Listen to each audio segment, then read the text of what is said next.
மக்களே பாத்தீங்களா, சீரியஸா சொல்றேன்.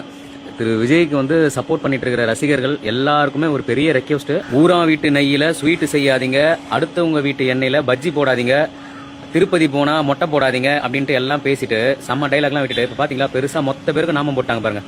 ஒரு பொண்ணு, அந்த பொண்ணை தான் அந்த தெய்வத்தை தான் நாங்க தேடிட்டு இருக்கோம். எப்படி அவர் வந்து மக்கள் பணம் வேணாம்னு சொல்லிட்டாரு. ஏன் பணம் மக்கள் பணம் தேவையே இல்லை அப்படின்னு ஒரு பொண்ணு ஒன்று வச்சு ஒரு ப்ரமோஷன் ஒன்று பண்ணீங்க பாத்தீங்களா, ஹைலைட்.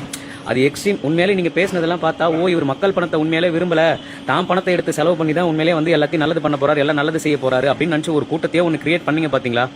வேற லெவல். Hats of.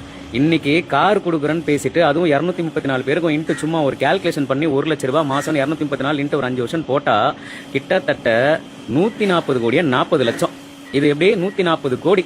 இப்போ அவங்களுக்கு வந்து கார் வந்து சர்வசாதாரணமான கார்லாம் வேணாமா, இன்னோவா கார். இப்போ அதுக்கு வந்து ஒரு 234 போட்டோன்னு வச்சுங்களா, மொத்தமாக வந்து கிட்டத்தட்ட அது ஒரு 140 கோடி.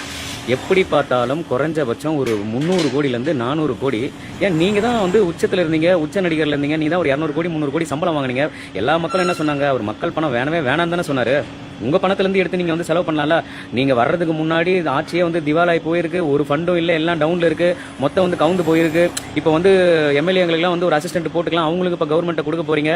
ஏற்கனவே உங்க ஆளுங்க அவதூறு பேசுறவங்க, அதாவது எல்லாம் பேசிட்டு இருந்தாங்க. லைலாமணி ஆட்கள் மாதிரி எல்லாம் வந்து பாத்தீங்கன்னா அவ்வளோ அவதூறு பேசினாரு. அவருக்கு எல்லாம் கவர்மெண்ட் ஜாப். இப்போ யாரெல்லாம் அவதூறு பரப்புறாங்களோ, யாரெல்லாம் எந்தெந்த டீம் வச்சு அவதூறு பரப்பி ரொம்ப கேவலமா மக்களை இழிவுபடுத்தி பெண்களை யாரெல்லாம் கேவலமா பேசினாங்களோ, இப்போ எல்லாருக்கும் அசிஸ்டன்ட் ஜாப் மாதிரி போட்டு அவங்களுக்கும் கவர்மெண்ட் ஜாப் கொடுத்துருவீங்க.